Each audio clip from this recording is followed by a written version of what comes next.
Let's get back on the zombie train, shall we? Sure, why not? Scott, you're here. Hello. You are the Still zombie here. master. You're still talking about zombies. Yeah, we're not done with you yet. Almost 2 years to the day from the release of the first Plants vs. Zombie games Activision have put out. It's a shooter franchise that they're running that they're not putting out every year. So it's nice. Wonderful. And it's a shooter franchise based on what started as a Flash tower defense game. Yeah. So like kudos to them for like effectively spinning this universe into a shooter franchise like in a way that is cute and fun and interesting and actually funny. Yeah. Like that's pretty impressive, honestly. Like not awful. Like that, I guess. Yeah. Candy Crush shooter, Candy Warfare coming soon. Yeah, hopefully not. Yeah, it's far from awful. I enjoyed it quite a bit. I mean, I had a few problems with it.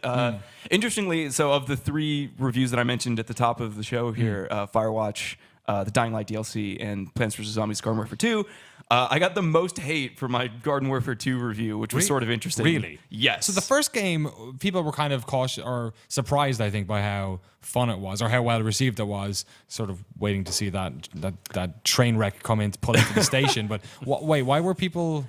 I think it's one of those games that, the audience isn't massive, but the people who love it really love it, and were a little defensive or upset with me for not loving it as much as they do, I think. What score did it get? So I got a 7 out of 10, Okay. which, as I always say, is not a bad score. No. I mean, It's literally a good score. Yeah, it says so right under the number. I mean, we're not IGN. We actually score. We use the whole scale. Yeah, I mean, throwing shade there, Danny. But I mean, it's kind of true that on if you go to Reddit or NeoGAF, there's an ongoing joke of oh, it's horrible, the graphics are bad, 9 out of 10 IGN. Right? You'll see that everywhere. So we're kind of actively trying to not fall into the Metacritic trap of a 7 is mediocre. You go to Metacritic and a 7 has the yellow background, it's bad. No. Yeah.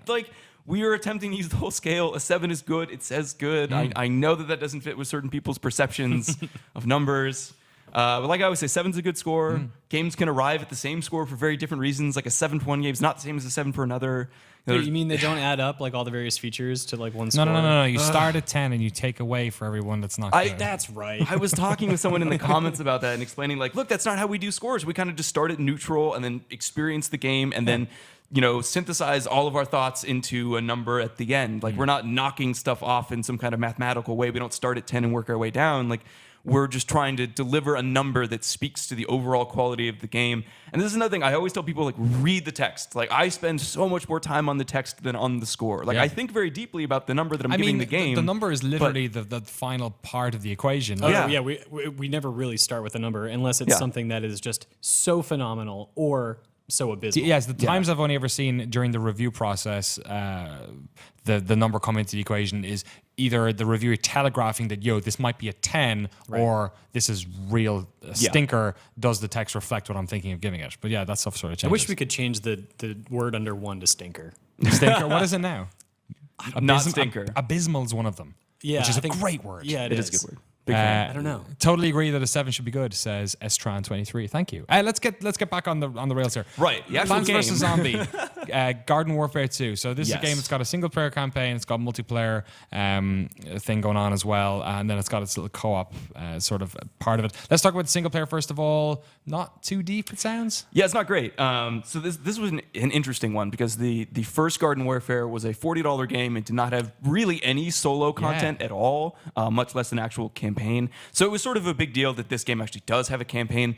The only issue is that it's very content light, and the content that exists is just sort of a remix of other content that exists elsewhere in the game. Right. So the game is structured around a hub world now. So instead of just a menu system, you actually inhabit this sort of physical space, and there are portals to the different game modes, and you can wander around and find stuff in the hub world. Cool.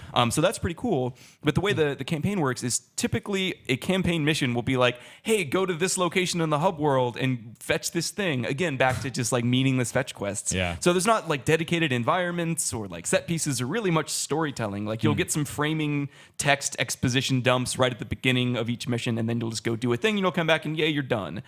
That's literally every mission. The only exception is when you get thrown into a garden ops or graveyard ops match, which is the game's cooperative mode, where it's you and 3 other people or 3 AI fighting against waves of enemies while trying to defend a central location.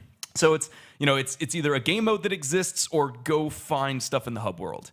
It's Right. not great. And people had actually asked me, like, well, would the game have gotten a better score if it hadn't had single player at all? And the answer is no, because that would have solved the problem of the single player being not great, but it would have created a new problem of there being sort of like a dearth of content or Yes. something extra to sort of Games without- entice you to, yeah. So, Like I mean, games that had single player, Yeah. sometimes a problem, Peter. We'll get to Street Fighter in a little bit, maybe. yeah. Street Fighter's an interesting one.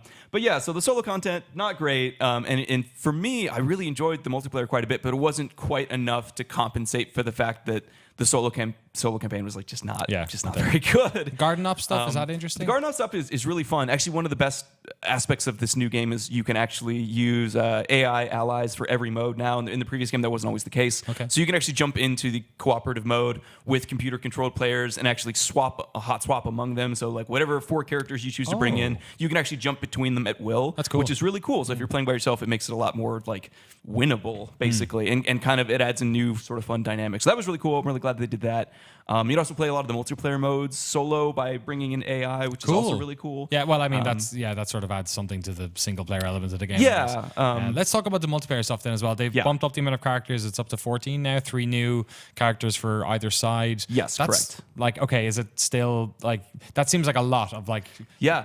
Well, characters to sort of understand, like coming in, like we were playing Overwatch again recently, and you really have to like spend time to figure out what everyone does. How does the balancing act feel in this? yeah, God, it's. I mean, it's. I wouldn't call it overwhelming, but I think it's important to understand that those 14 characters are all extremely distinct from one another.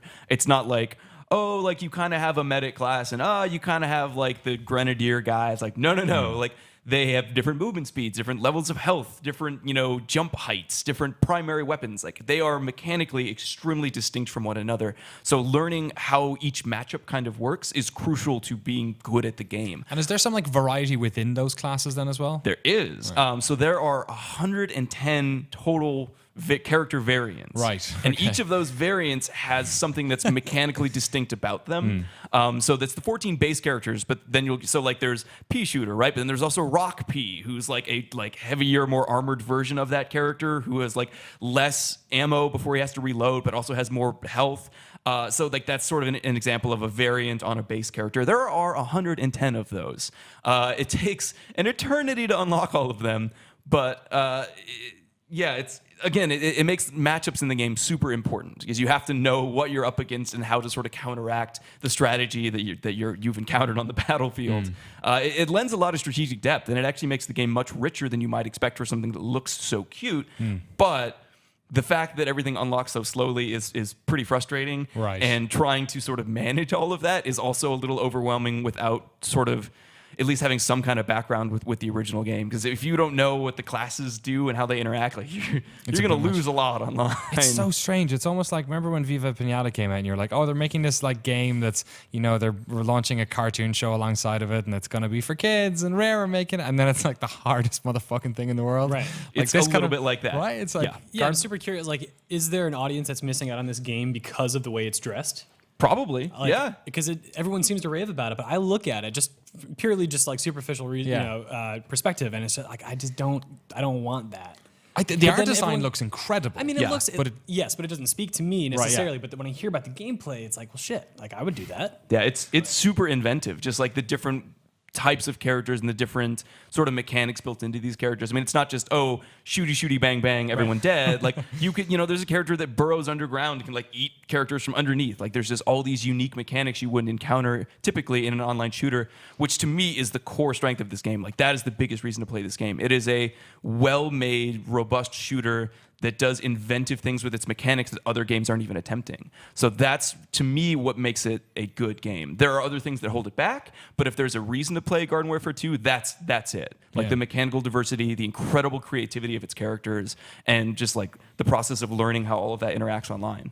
It's really interesting. There you go. Scott, thank you so much. Sure. Garden Warfare, Plants vs. Zombies. Garden Warfare 2 to give its full title. Out today in North America, out on Friday worldwide. So there you go. What's it out on? It's on PC, Xbone, and PlayStation 4. Correct. Yeah, there you go. The triumvirate, the trifecta, as it were. Actually, one interesting comment that came in here from Blessed Ignorant in the chat. We're conditioned to think that below 8 is not worth the time or money, perhaps due to time and financial constraints. That's a good point. Maybe we all have there's that internal barometer where you're like, you know what, if something gets an 8 or a 9 or a 10, I'm like, that's like willing to take a punt on. Whereas 7 makes it a little bit more uncomfortable. It's like, oh, I don't know. That's the end result, but what's the actual like source of that? I don't know that if it's necessarily time and money that make you feel like a 7 isn't great. Like, when did we learn that a 7 means it's not worth your precious little time? Yeah, maybe only if there's like a game that's got an 8 sitting right beside it, a shining one. I like that idea that, because like that's one of the things I feel like I actually lost this when I started working at a game store, because then I had access to all these cheap games, which is that I used to be a lot more precious about like, oh, I can buy that and not buy that. And then when I had this like whatever 30% discount at GameStop, it was like, oh, this is amazing. Like I can get whatever the hell I want. How many times did you base your purchasing decisions on reviews? Pretty often, I feel. Yeah. But with a very underlying bias of what I thought beforehand. Yeah. Well, Like, yeah, of course. Reviews were like the last hurdle, where it was like, I kind of feel like this is something I want already, and then reviews is like just making sure that it's not like a total train wreck. Just kind of validating that you're making the right Yes. choice in a way. Like you kind of know what you want to do, what you need to confirm that you're not about to do something stupid. Yeah. Yeah. God bless confirmation bias. So like I a think 7 that- makes that a little bit, maybe, I don't know. Peter actually made a really interesting point long ago to me that's really stuck with me, which is that it's really not up to reviewers to determine the value of a dollar anyway. I mean, so if you're working in a game store and you don't have a ton of excess income to just throw at games, you're going to be a little more cautious about the games that you actually buy. But that's not everyone. There are plenty of people who work here in San Francisco who have tons of extra income who can just like throw $60 at a Yeah. game without even thinking about it. Or So a fucking hoverboard. or hoverboard. Oh, there's so many. So many. Jesus. But so it's not up to us to decide that like, oh, well, if we give it a 7, that means no one's going to buy it. It's like, well, people have different thresholds for what they're willing to spend money on. So I mean, that's for us. It's not a productive way to look at scoring a game. Yeah, for sure. The battle continues.